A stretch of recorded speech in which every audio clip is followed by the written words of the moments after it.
First, let me thank the organizers and the government of Qatar for hosting us, getting us together for, I think, what is going to be an important and interesting conversation given where we are today with world events. Mr. Secretary, you've traveled a long way, not so easy, from a region that has for decades really been riven by regional conflict among big players, namely between Russia, Turkey, the United States, to a much lesser extent Europe, have all had their sort of fingers in the pie, so to speak. But now we are here in a time when Armenia and Azerbaijan, only about a month ago, announced the signature of a very historic agreement, hopefully the end of an enduring conflict. I don't think it's appropriate to call it a frozen conflict because for the people who lived it, it was not frozen. 4 decades of conflict over the disputed region of Nagorno-Karabakh.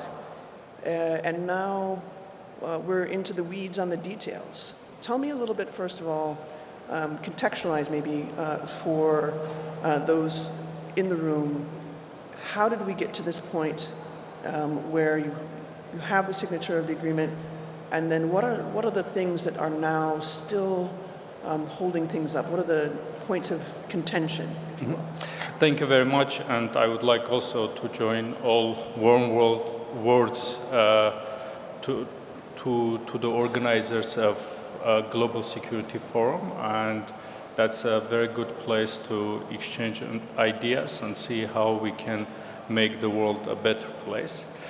Coming to your question, actually about a month ago we finalized the text of peace agreement. Now we are working on signing the peace agreement, which is the most important thing that we think will happen. And you rightly mentioned that for a long time the region was living in a conflict, and now there is a huge opportunity to sign the peace agreement and finally move forward on peace process.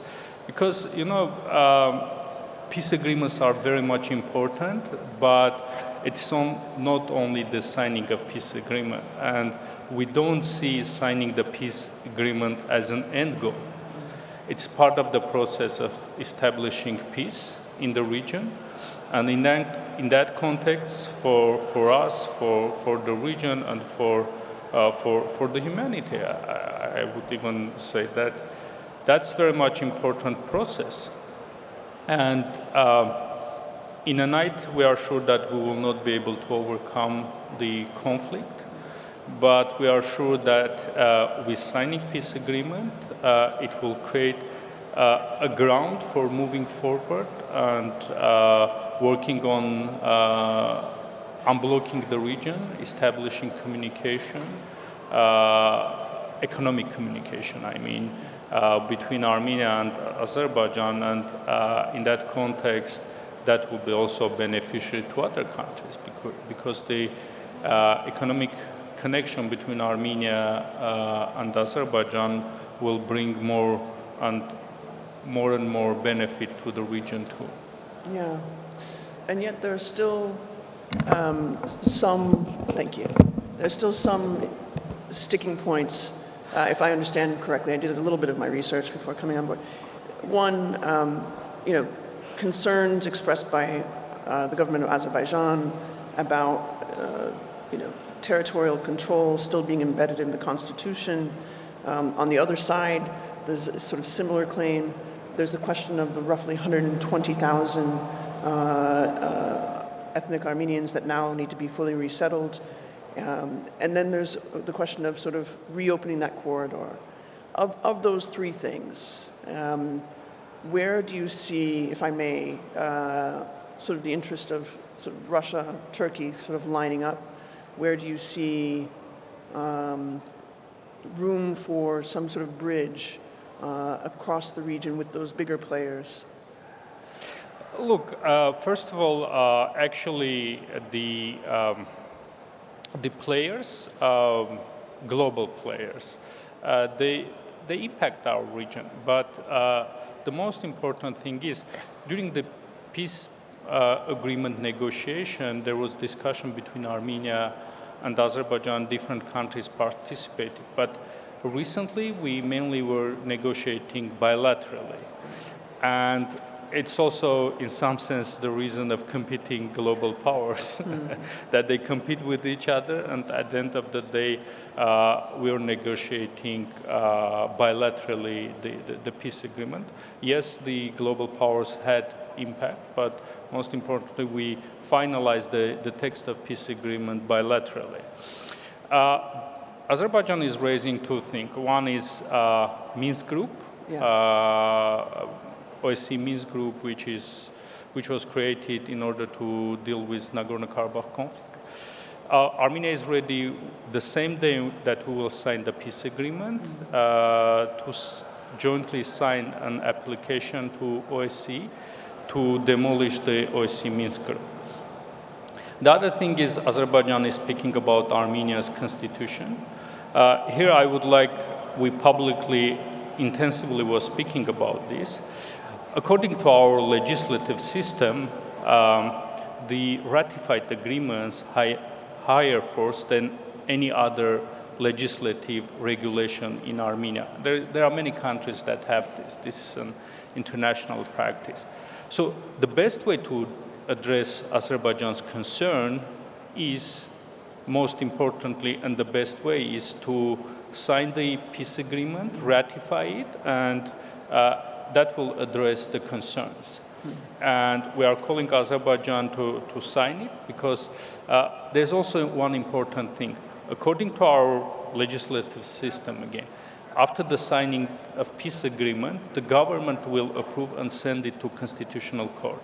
And Constitutional Court will assess whether the signed agreement is according to our constitution or not. And most importantly, in the peace agreement, both countries recognize each other's territorial integrity. And there is a clause in peace agreement which says that neither party can cite its legislative system not to fulfill this agreement. So these are the factors that are forcing or also creating incentives for us to move forward more intensively. Coming to the unblocking of the region and opening the communication in the region, here Armenia has 4 major principles, which is jurisdiction, sovereignty, reciprocity, and equality. So these are the principles that we are sure would be very much important to open up the regional communication, transportation, railroad, transit of electricity, many other things. You name it, there are a lot of economic incentives in the region. And by the way, this opening communication will become most importantly also part of middle corridor. Right. It's now a very important global discussion, and Armenia wants to become part of this middle corridor, and by opening communication in the region would help us a lot. On humanitarian, there are many aspects of this, and we suggest Azerbaijan to discuss the humanitarian aspects to resolve all those humanitarian issues that exist. So then let me go back to something you mentioned about the middle corridor. We have a situation now where you have the United States attempting to broker some sort of ceasefire with Ukraine and Russia. There's talk, of course, of potential lifting of sanctions against Russia, which of course is very important for the status of Russia's own Trans-Caspian corridor hold. How do you think, the shift in Russia's positioning, perhaps vis-a-vis sanctions, might affect investment and or kind of the energy that Armenia has built around this Trans-Caspian corridor what are the possibilities? What are the risks if you see a change in Russia's status vis-a-vis sanctions? Well, first of all, Armenia during the last 30 years mainly was because of Azerbaijan out of regional infrastructure projects. Because of the conflicts, Azerbaijan did not want it and was fighting for Armenia not to become the part of regional infrastructure project. And on previous question, when we were speaking about unblocking of the region, our main goal is to become part of regional communication project. And by the way, we are very much assured that regional communication will create also interdependency in the region. I know that the idea of interdependency have been challenged for the last few years. Yes, indeed. But we are sure that we need have more economic relations, and we are sure that economic incentives strengthen peace, and that's way to move forward. Because the communication and infrastructures that will be built, and there are many of them that exist from Soviet Union time, and those infrastructure may be used in order to promote economic prosperity in the region. So in that context, I would like to stress that there is more need of Armenia to be engaged in order to change the game in the region.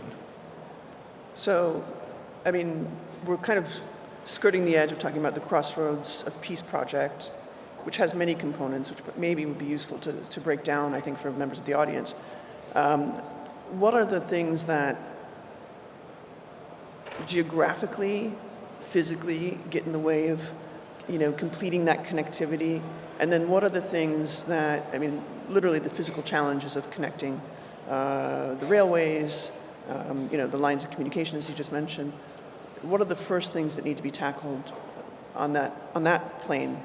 And then when you think about sort of the opportunities for Turkey and Armenia to kind of open the roadways, where do you see that going? First of all, on Peace Crossroad, actually, in order to promote peace in the region, the government of Armenia suggested the project of Peace Crossroad, and that Peace Crossroad has a lot of infrastructural sub-projects that can promote peace. Actually, we are sure that if there is, there are no need of so much investments in those projects, because as I said, many of the projects exist from, or infrastructures exist from Soviet Union time. We just need not so much investment to connect all those dots. And if opening the communications, economic infrastructure and economic communication between Armenia and Azerbaijan, and then open the border with Turkey, then the whole region becomes interconnected. And it becomes very much important for middle corridor also, because I think that right now middle corridor is not intensively used because there's a lack of connectivity in our region.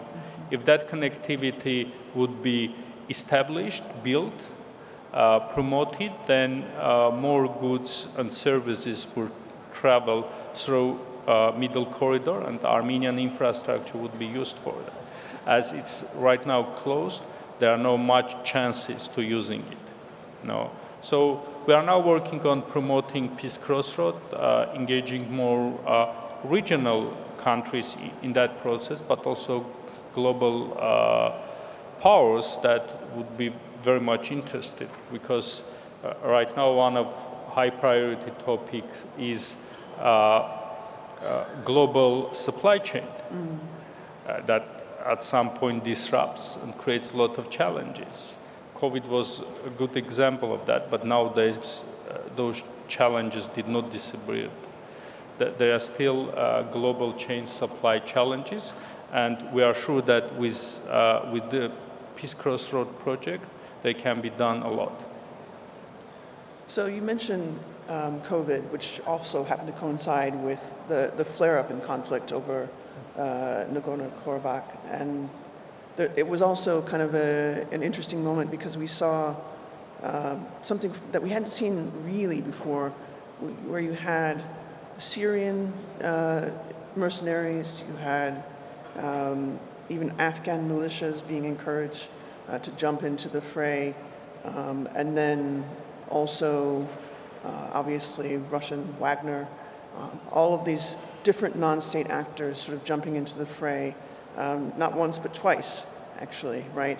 And playing a big role in shaping the nature of the conflict. What lessons do you take away? You're Secretary for Security. What lessons do you take away from all of that sort of soup of non-state actors, some of whom were, really received a great deal of backing from states, just in the sort of shadow sense. So, what were your takeaways from that experience? What should the world know about dealing with these third parties, and particularly mercenaries and those who fight for profit? Well, usually, I mean, in nowadays, as non-state actors have become more and more active, and even sometimes tracking their creation or other systems becomes difficult, and it becomes also for the states to fight it. And usually non-state actors, bad actors, I would say, may fuel very bad outcome for the conflicts. But lessons learned for us is taking into consideration those challenges, those factors that negatively impact any conflict. I mean, it's not only conflicts in our region that are impacted non-state actors, it's a global challenge. And I think it's very important that one of the high priority topic for today's discussions is that. And we should bring our efforts together with the whole international community, because those states alone will not be able to fight and win that war on bad non-state actors. We will have to combine our forces to fight it. So when you say states alone will not be able to sort of fight that phenomenon, are you thinking that there are corporate actors? And what specifically do you have in mind? What are the other prevailing winds that would reshape the environment when it comes to how non-state actors come to play in conflicts? I mean, it's like many other challenges that states alone will not be able, I mean, we wouldn't be able to fight the COVID if every state would fight it alone. Right. We need to bring our efforts together. I see. It's a global issue. So, yes, I agree that we should think globally, act locally. Mm-hmm. But in order to act locally, we should bring also our efforts globally to fight that. And yet we have a situation now where the UN, as was mentioned early this morning, is an institution that is really challenged in terms of its mandate. We have one of the chief sponsors of the UN, the United States, seeming to kind of reorient itself to the UN. There's even talk of certain multilateral institutions like the World Bank potentially moving out of the United States. I mean, this is a big moment in history. Armenia has been historically, in a very tricky region that actually does need the intervention of UN-type bodies, certainly multilateral bodies. How do you see the future of multilateral institutions now, given circumstances? Look, it's very much obvious that for states like Armenia, multilateralism is always in benefit. for the states like Armenia, and I'm sure many in the world think that the capacity and everything that Armenia has, and they have on that level capacity, would think that it's better to have multilateralism. But it's one thing to wish for that, it's another thing to see the reality. So Armenia adapts to the reality, even though having an aim to multilateralism, we are adapting to the world that's reality right now. And there's another aspect for us, and thinking from security and other perspectives in Armenia, that usually there are a lot of things and efforts that should be done by us. We see our role as an important in that context, because there are cases when societies or states think that others should solve something. You know, you should stay aside and wait, see how the things will move on or conflicts would be resolved. And we have been speaking about the peace establishment in our region, peace between Armenia and Azerbaijan. I think both of us made a lot of efforts to move on that direction, and putting, how to say, expectation more on us than on others. So that's also an interesting thing that's happening in our region.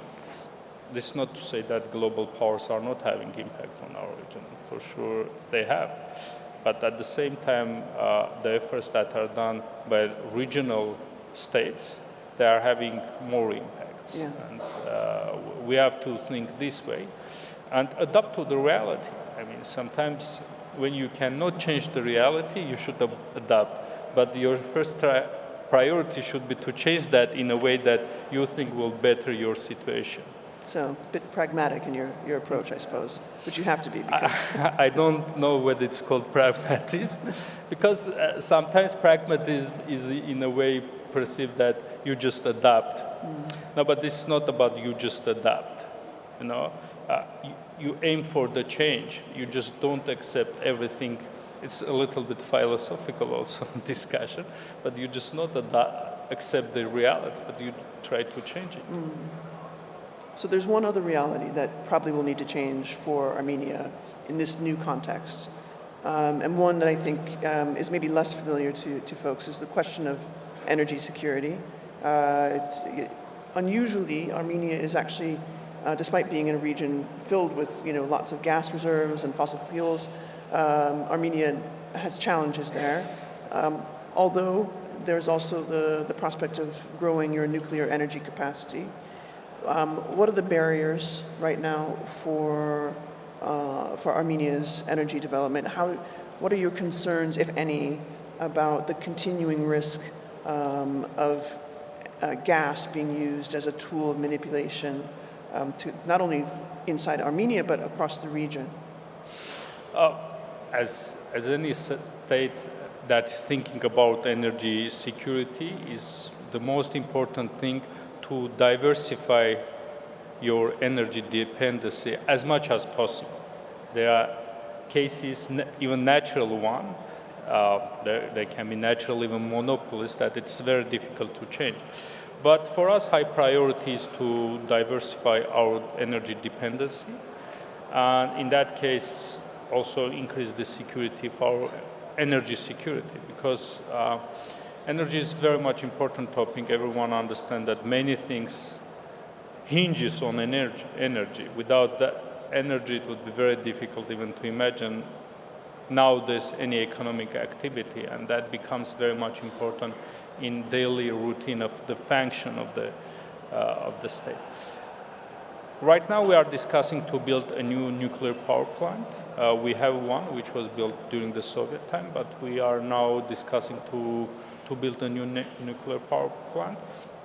And the aim of this building of new power plant is in the context of diversifying our energy dependency. We should build a new nuclear power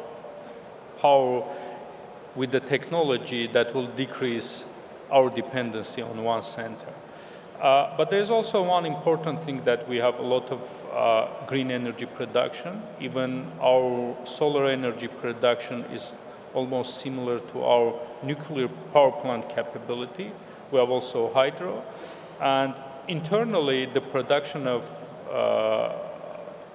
electricity, I would say, is as much diversified as possible. So if just in short, to come to a conclusion in the energy context, it's about diversifying it. Yeah. Our high priority is to diversify in order to have as much security as possible. Well, we wish you luck with the diversification. Thanks. And also with the peace process. And thank you for an engaging conversation. Thank you. Thank you very much. Thanks for having me.